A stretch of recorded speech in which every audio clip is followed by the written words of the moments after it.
জাহান্নামের কেমন আগুন হবে, জাহান্নামের আগুনের মধ্যে কি রকম শাস্তি দেওয়া হবে। মায়ার নবী রাহমাতুল লিল আলামিন যখন ইসরার রজনীতে গেল, ইসরার রজনীতে যায় এইবার মায়ার নবী রাহমাতুল লিল আলামিন একটু জাহান্নামের আগুনের দিকে উকি দিল। জাহান্নামের আগুনের দিকে উকি দিয়া দেখে কিছু সংখ্যক মহিলা মানুষদেরকে জিহ্বার মধ্যে বর্শি লাগায়া জাহান্নামের আগুনের মধ্যে জ্বালানো হইতেছে। মায়ার নবী এবার যখন হযরত আয়েশারে বলে, আয়েশা, আমি জাহান্নামের আগুনের মধ্যে দেখলাম কিছু মহিলাদেরকে, কিছু মেয়েদেরকে জবানের মধ্যে জিহ্বার মধ্যে বর্শি লাগায়া জাহান্নামের আগুন দ্বারা পোড়ানো হইতেছে। এইবার হযরত আয়েশা কান্না করে আর বলে, ইয়া রাসূলুল্লাহ, তাদেরকে জিহ্বার মধ্যে বর্শি লাগায়া জাহান্নামের আগুনে পুরানোর ব্যাখ্যা কি? মায়ার নবী ডাক দিয়া বলেন, এরে আয়েশা, তাদেরকে জিহ্বার মধ্যে বর্শি লাগায়া জাহান্নামে আগুনে পুরানোর অর্থ হলো দুনিয়ার মধ্যে এই মহিলাগুলো, এই মেয়েগুলো গীবত করতো, চুগলখড়ি করতো।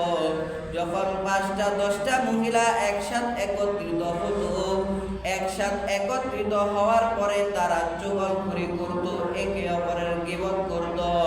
তারা স্বামীর নামে গীবত করত, পাড়া প্রতিবেশীর নামে গীবত করত, স্বামীর নামে ভালো কথা বলতো না, খারাপ কথা বলতো। তারা এরকম চুগলখড়ি করার কারণে, তারা এরকম গীবত করার কারণে তাদেরকে জিহ্বার মধ্যে বর্শি লাগায়া জাহান্নামের আগুনের মধ্যে পোড়ানো হইতেছে।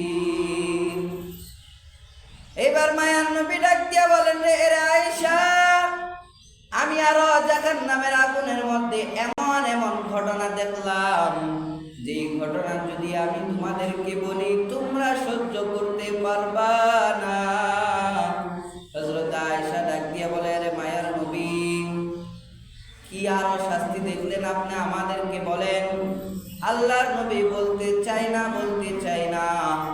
এইবার অনেক কাকুতি মিনতি করার পরে আল্লাহর নবী বলতেছেন, আমি আরেকটা আযাব দেখলাম।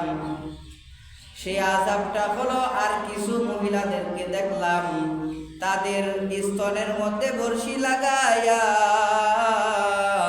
জাহান্নামের আগুনের মধ্যে পুরানো হইতেছে। বলেন না একটু নাউজুবিল্লাহ। এবার যখন এই ঘটনা বললো যে কিছু মহিলাকে দেখলাম তাদের স্তনের মধ্যে বর্শি লাগায়া জাহান্নামের আগুনের মধ্যে পুরানো হইতেছে, হযরত আয়েশা ডাক দিয়া বলেন, ইয়া রাসূলুল্লাহ, তাদেরকে কেন স্তনের মধ্যে বর্শি লাগায়া জাহান্নামের আগুনের মধ্যে পুরানো হইতেছে? মায়ার নবী ডাক দিয়া বলেন, রে আয়েশা, দুনিয়ার মধ্যে এই মহিলাগুলো, এই মেয়েগুলো নিজের স্বামী থাকা সত্ত্বেও অপর পুরুষের সঙ্গে পরকীয়া করেছে, নিজের পরিবার থাকা সত্ত্বেও অপর পুরুষের সঙ্গে পরকীয়া করেছে, নিজের গায়রে মাহরম পুরুষের সাথে দেখা দিয়েছে, নিজের গায়রে মাহরম পুরুষের সাথে তারা পরকীয়া করেছে। তারা গায়রে মাহরম পুরুষের সাথে পরকীয়া করার কারণে তাদেরকে এই আযাব দেওয়া হইতেছে। সিল্লা বলেন না নাউজুবিল্লাহ।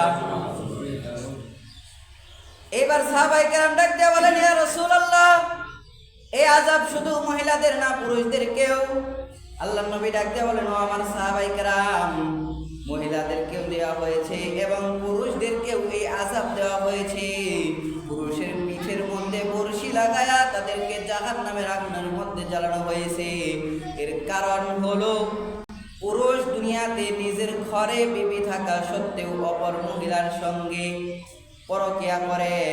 নিজের পুরুষ, নিজে একটা ছেলে নিজের গায়রে। এসো কোরআনের আঙিনা, এসো শান্তির মোহনা, এসো কোরআনের